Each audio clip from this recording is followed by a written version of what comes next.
Bem-vindo ao canal Física Digital.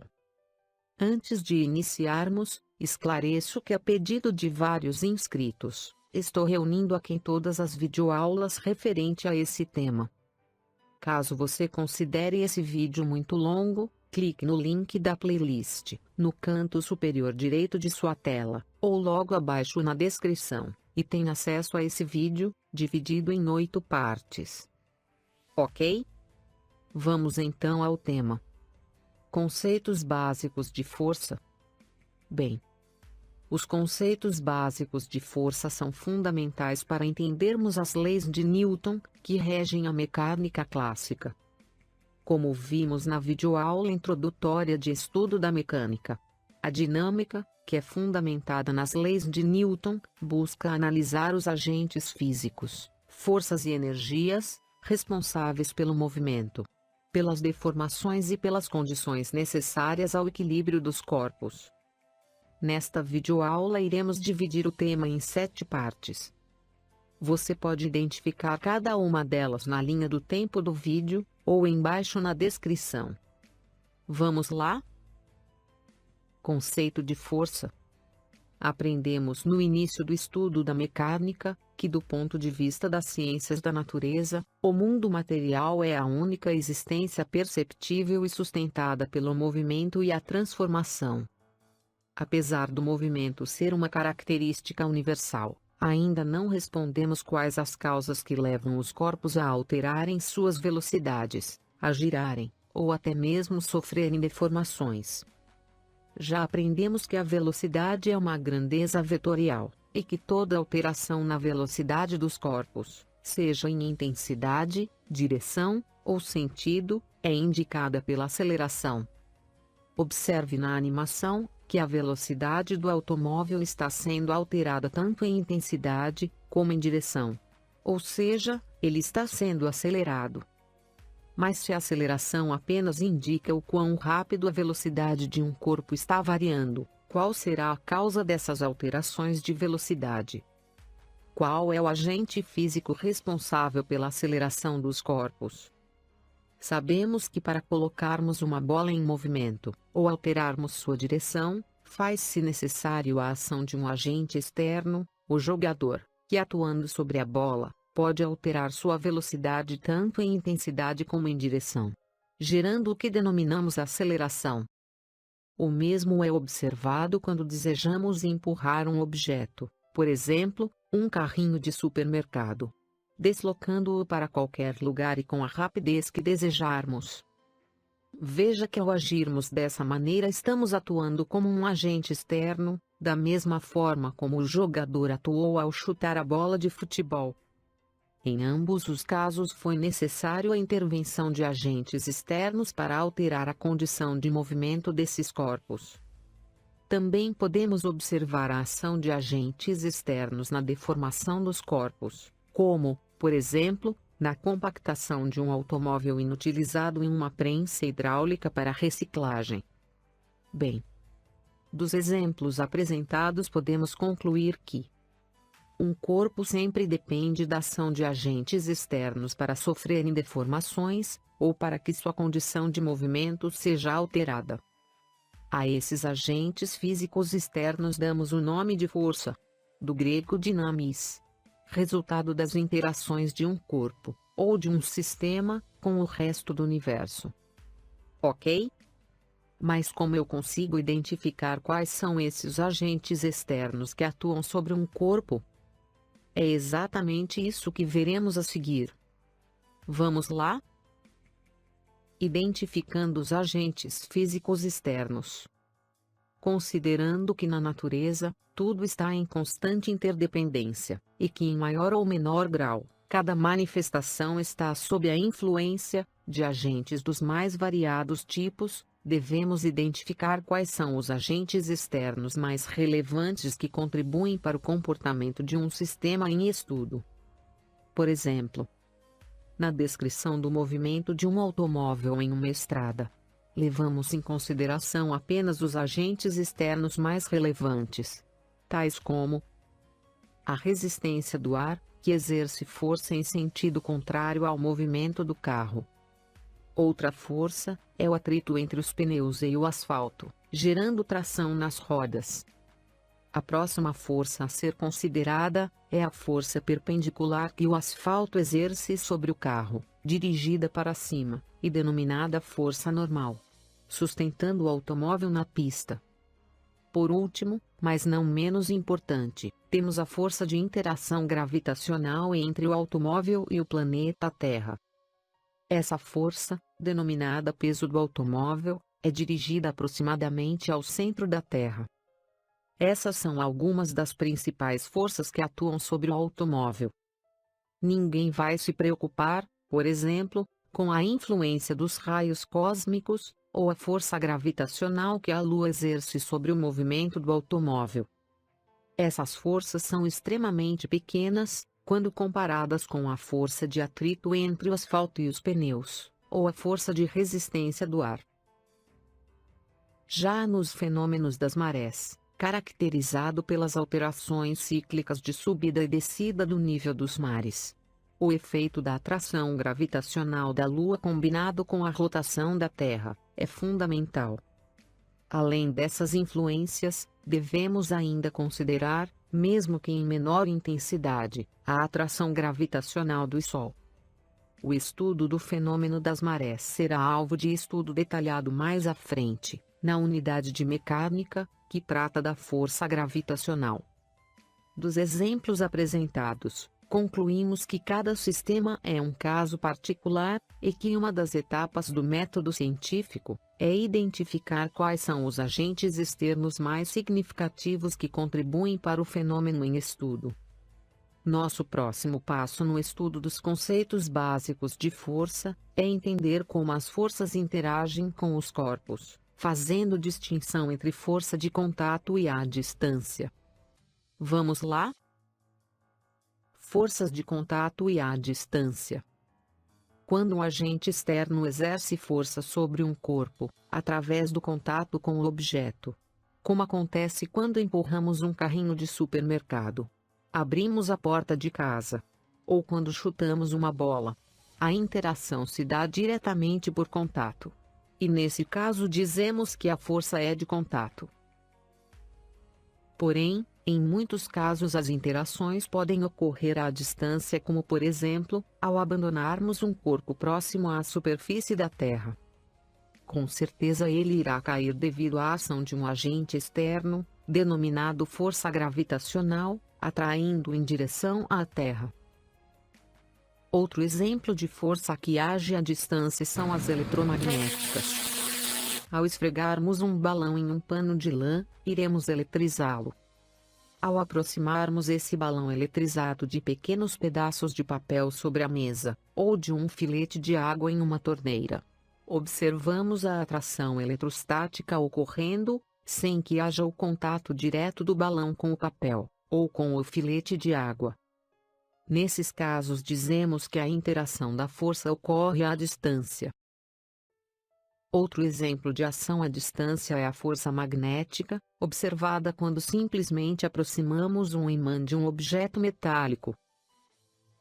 É importante salientar que mesmo as forças de contato são a rigor interações à distância, já que os corpos a nível microscópico estão sendo repelidos pelos campos eletromagnéticos das estruturas moleculares que compõem os corpos envolvidos na interação. Por exemplo, quando um jogador de futebol chuta a bola, dizemos que ocorreu o contato entre a bola e o pé do jogador.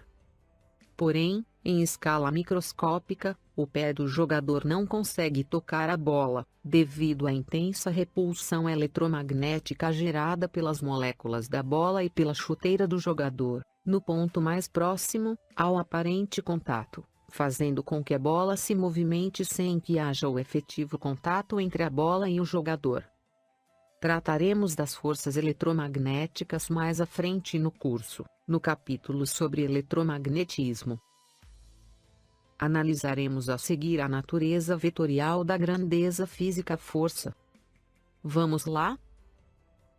Natureza vetorial da força. Um fato a ser considerado no estudo das forças é a sua característica vetorial. Sabemos, pelos exemplos apresentados até o momento, que um corpo ao interagir com o meio exterior, sofre a influência de várias forças, que em conjunto podem deformá-lo, ou alterar sua velocidade tanto em intensidade, como em sentido.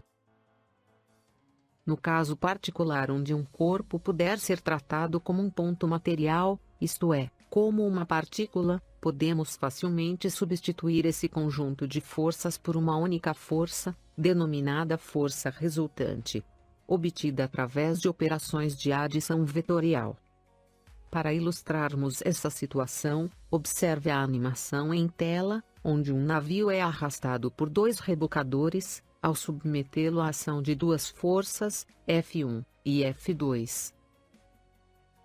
A experiência mostra que podemos substituir as forças F1 e F2, exercidas pelos dois rebocadores, por uma única força, denominada força resultante F, obtida pela soma vetorial das forças F1 e F2.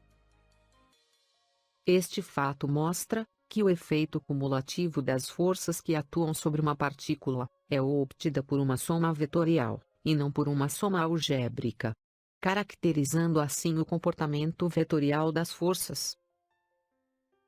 Cabe aqui salientar que a força resultante F não representa um novo agente físico, interagindo com o corpo em estudo. Ela apenas indica o efeito cumulativo das interações do sistema com o meio exterior. Do exemplo apresentado, podemos concluir que forças são grandezas vetoriais, sendo portanto representadas por vetores, e obedecendo às regras da álgebra vetorial. Para mais detalhes sobre operações envolvendo grandezas representadas por vetores, clique no link, logo abaixo na descrição, e acesse o módulo Vetores e suas operações. Nosso próximo passo no estudo dos conceitos básicos de força é estabelecer a relação entre força e aceleração. Vamos lá? Força versus aceleração. Mesmo sabendo que a força é o agente dinâmico responsável pela aceleração dos corpos, ainda resta responder à seguinte questão: como a resultante das forças que atuam sobre um corpo está relacionada com a aceleração? Apesar de Galileu Galilei e outros expoentes da Idade Moderna terem lançado as bases da mecânica clássica, foi somente na segunda metade do século XVII, mais precisamente em 1687, que Isaac Newton lança ao mundo uma das maiores sínteses do conhecimento científico, ao unificar os conceitos de força, aceleração, referencial, massa, tempo e espaço, em um conjunto de 3 leis, denominadas de leis de Newton, e que serão tema de estudo do próximo módulo. Em uma de suas leis, mais precisamente a segunda lei, Newton descreve o efeito dinâmico da força resultante aplicada sobre uma partícula, ao enunciar que a resultante de todas as forças que atuam em uma partícula é diretamente proporcional à aceleração do corpo. Esse enunciado é representado na linguagem matemática pela expressão: a força resultante F é igual a uma constante k vezes a aceleração a. Veremos no próximo módulo, dedicado às leis de Newton, que o significado físico da constante de proporcionalidade k está relacionado à quantidade de matéria do corpo, e recebendo o nome de massa inercial, ou simplesmente massa do corpo, e representada pela letra m. Sendo assim, podemos expressar a relação entre a força resultante sobre uma partícula e a aceleração adquirida por esse corpo, como a força resultante F é igual à massa m da partícula, vezes a aceleração a. A animação em tela mostra um corpo de massa m, sendo acelerado devido à ação de duas forças, F1 e F2, ambas de mesma direção e sentidos opostos. Observe que a força resultante F é igual à soma vetorial dessas forças F1 e F2, e igual ao produto da massa m, e a aceleração a, do corpo. Vejamos agora o exemplo em tela, que calcula a intensidade, a direção, e o sentido da força resultante sobre uma partícula de 2 kg, quando acelerada horizontalmente, a 15 metros por segundo ao quadrado. Iniciamos a resolução do problema, separando os dados relevantes.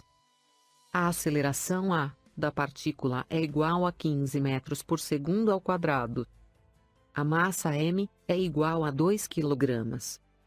A incógnita do problema é o cálculo da força resultante F. Passaremos agora à resolução da questão. Pela segunda lei de Newton, sabemos que a força resultante F, e a aceleração a, adquirida pelo corpo, possuem a mesma direção e sentido, e que neste exemplo é horizontal, e para a direita. Para determinarmos a intensidade da força resultante F, aplicaremos a segunda lei de Newton, isto é, a intensidade da força resultante F, é igual a massa m, vezes a aceleração a. Substituindo os valores temos: módulo da força resultante, F, é igual a 2 vezes 15. Concluindo, o módulo da força resultante, F, é igual a 30 newtons. Observe que a letra N no resultado indica a unidade de força, que no sistema internacional é denominada Newton, em homenagem a Sir Isaac Newton. Dando continuidade ao estudo dos conceitos básicos de força, analisaremos a seguir os efeitos fisiológicos da aceleração. Vamos lá? Nos automóveis, trens, aviões, barcos, ou mesmo nos parques de diversões, sempre que somos submetidos a variações de velocidade, sentimos algum efeito em nosso organismo. Quando viajamos de automóvel, utilizamos o cinto de segurança e o airbag para nos proteger das variações bruscas de velocidades, tais como freadas ou choques. Quando estamos em um elevador, avião, ou em uma montanha-russa, de parque de diversões, sentimos o coração apertado nas subidas ou descidas. As pessoas, por falta de hábito, geralmente têm ânsia de mal-estar quando viajam de avião, barco, ou em automóvel em estradas com muitas curvas. Os pilotos de jatos são treinados em simuladores para adaptarem-se às grandes variações de velocidade, tendo em vista as manobras radicais, fazendo com que eles tenham que suportar acelerações superiores a 7g, ou seja, 7 vezes a aceleração gravitacional, próximo à superfície da Terra. Os pilotos de Fórmula 1 também são submetidos a acelerações elevadas, que chegam a 5g. Só para você ter uma ideia, em uma montanha-russa radical, experimentamos acelerações menores que 1g, já que não estamos em queda livre. Todos esses fatos mostram que os corpos só são sensíveis às alterações de velocidades, ou seja, às acelerações, e não às velocidades. Na Estação Espacial Internacional, são feitos experimentos para observar como a falta da gravidade influencia no crescimento de bactérias, plantas e animais. Concluindo, os seres vivos não são sensíveis às velocidades, e sim às suas variações, ou seja, quando sobre eles aplicamos uma força resultante diferente de zero. Ok? Iremos finalizar o estudo dos conceitos básicos de força, aprendendo o que são as componentes tangencial e centrípeta da força. Vamos lá? Veja. O caso mais geral de movimento de uma partícula é aquele em que sua velocidade sofre alterações tanto em intensidade como em direção, gerando o que denominamos movimento curvilíneo. Constatamos que esse tipo de movimento, além de ser o mais geral, é o mais comum, podendo ser observado em nosso cotidiano, bem como em escalas atômicas e astronômicas. Vejamos alguns exemplos.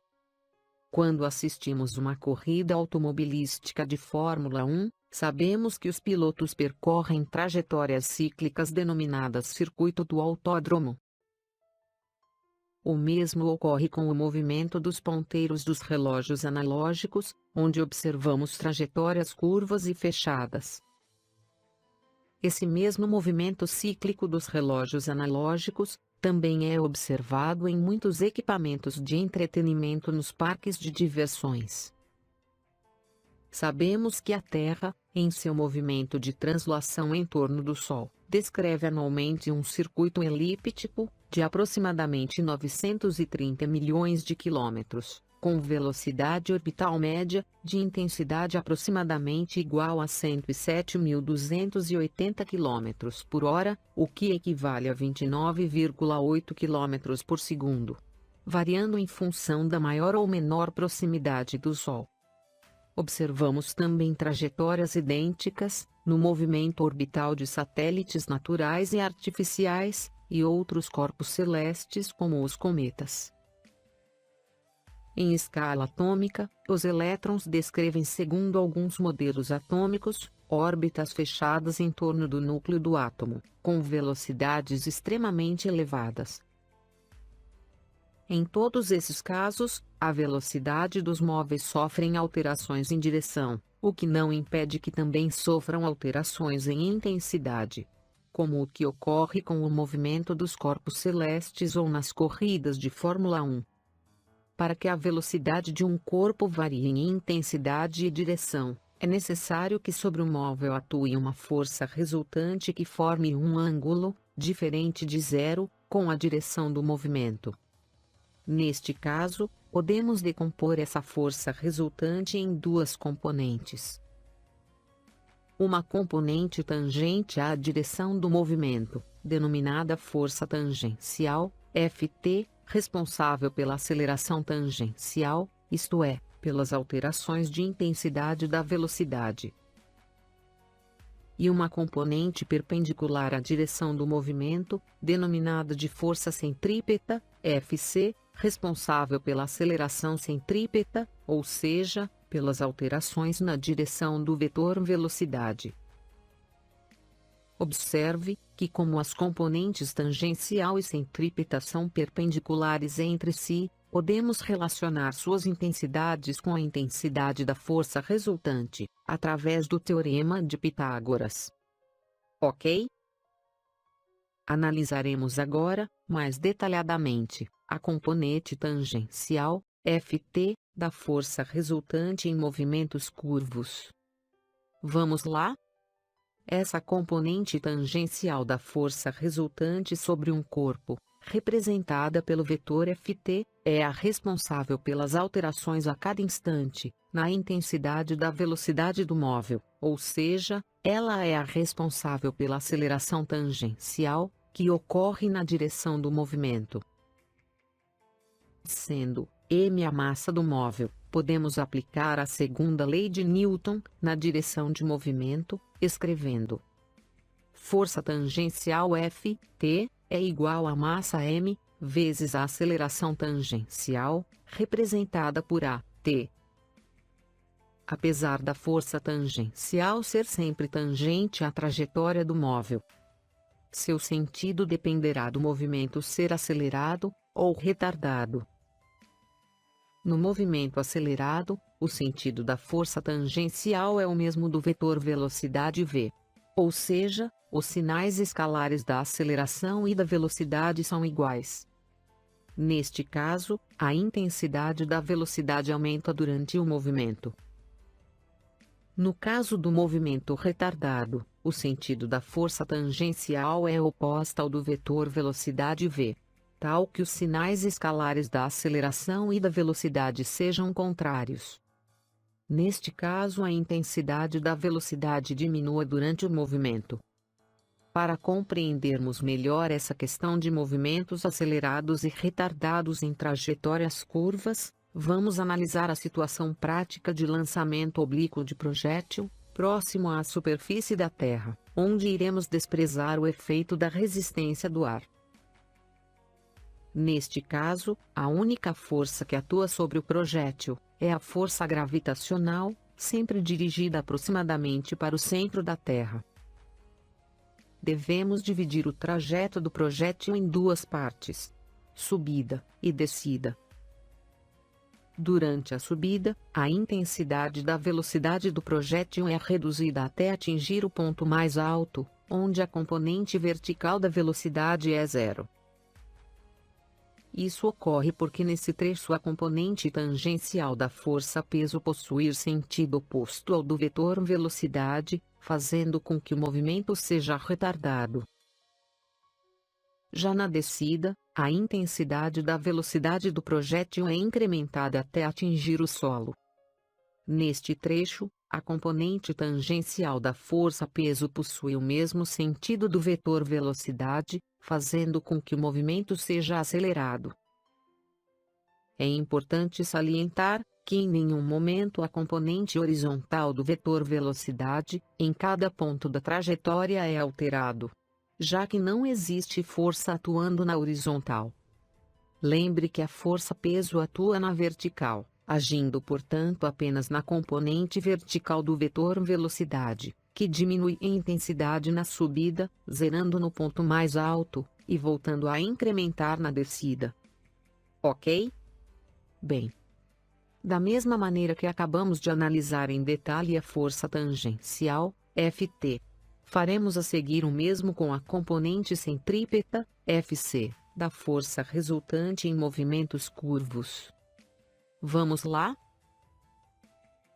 Vimos que no movimento curvo, a componente tangencial Ft, da força resultante que age sobre o móvel, é a responsável pelas alterações na intensidade da velocidade. Mas o que dizer da componente perpendicular denominada força centrípeta? Qual o efeito dessa componente da força resultante sobre o movimento? Sabemos que nos movimentos curvilíneos, além do móvel poder sofrer alterações na intensidade da velocidade, ele está constantemente mudando sua direção. Por essa razão, sempre que um móvel, por exemplo, um carro, descrever uma trajetória curva, independente do velocímetro indicar alterações na intensidade da velocidade, ele estará sendo acelerado. Isso ocorre porque toda mudança de direção no movimento de um corpo gera uma aceleração denominada centrípeta, cujo valor é diretamente proporcional ao quadrado da intensidade da velocidade, e inversamente proporcional ao raio de curvatura em cada instante. Ou seja, a aceleração centrípeta é igual à velocidade v, ao quadrado, dividido pelo raio de curvatura r. Para mais detalhes sobre aceleração centrípeta, assista a videoaula sobre cinemática vetorial. Ok? Uma vez que a força tangencial Ft é a responsável pelas alterações na intensidade da velocidade do móvel, conclui-se que as alterações na direção da velocidade, denominada aceleração centrípeta, deve-se à ação da força centrípeta Fc, perpendicular à direção do movimento.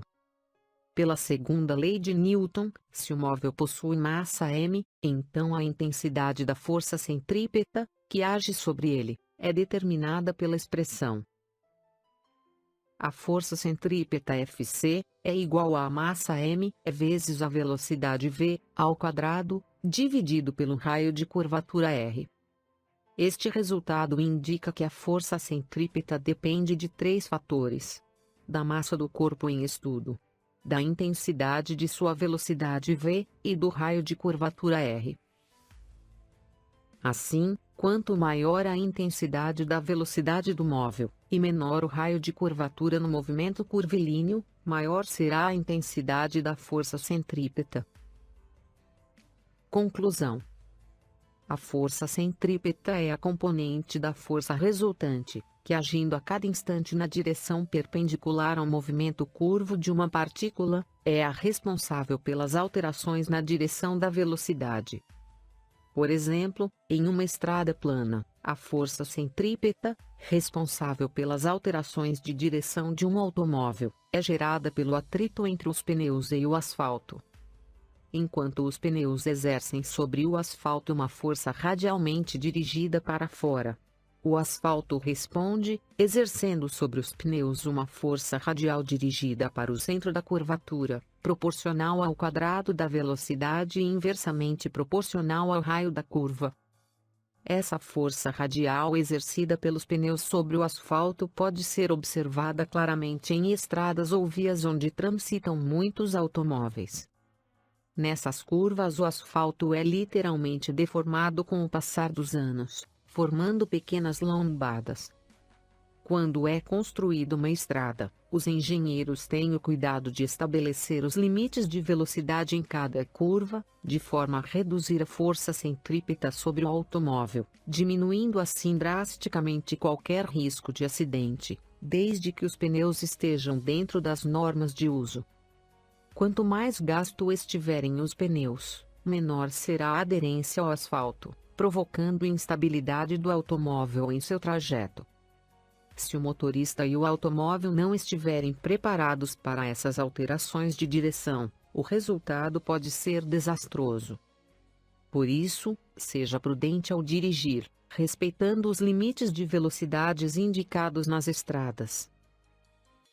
É curioso observar que nas corridas automobilísticas, os pilotos buscam nas curvas o que é denominado traçado da curva, de maneira a aumentar o raio de curvatura, e diminuir assim a força centrípeta, e por consequência, o desgaste desnecessário dos pneus. Existem situações particulares em que as alterações do vetor velocidade ocorrem apenas em direção. É o caso do movimento circular uniforme, abreviado pela sigla MCU, onde um corpo descreve trajetória circular com intensidade de velocidade constante. Um exemplo prático dessa situação é o movimento aproximadamente circular de translação da Lua e satélites artificiais em torno da Terra, onde constatamos que a força de atração gravitacional é a responsável pela aceleração centrípeta, ou seja, pelas alterações na direção da velocidade do satélite. Pode parecer estranho, mas esses corpos celestes estão a todo instante literalmente caindo em direção à superfície da Terra, sob a ação da força gravitacional. A razão para manterem-se em determinada órbita, evitando assim o choque com a superfície da Terra, deve-se à velocidade orbital desses corpos, e à curvatura da Terra. Trataremos desse assunto em um outro capítulo do curso, ao analisarmos as leis da gravitação. Se a força gravitacional deixasse de existir, os satélites, por inércia, passariam a mover-se em trajetórias retilíneas, tangentes à sua órbita original. Outro exemplo de movimento circular ocorre no átomo de hidrogênio, onde o elétron descreve movimento circular em torno de um núcleo, que é constituído por um único próton. Aqui, a força centrípeta que mantém o elétron em órbita em torno do núcleo, é a força elétrica de atração entre o próton e o elétron, que possuem cargas elétricas positiva e negativa respectivamente. Antes de concluirmos este tópico, é importante lembrar mais uma vez que as forças tangencial e centrípeta não representam novas forças sobre um corpo. Elas apenas indicam as componentes tangencial e perpendicular da resultante das forças que atuam sobre uma partícula. Com esses conceitos iniciais, estamos aptos a prosseguirmos para o próximo módulo, onde estudaremos as bases teóricas da mecânica clássica de Isaac Newton, comumente denominadas de leis de Newton. Para acessar todas as videoaulas do módulo, clique no link da playlist, no canto superior direito de sua tela, ou logo abaixo na descrição. Se gostou do canal, inscreva-se, dê o seu like. Acione o sininho para ser notificado assim que for publicado novas videoaulas, e participe com seus comentários e sugestões. Até breve.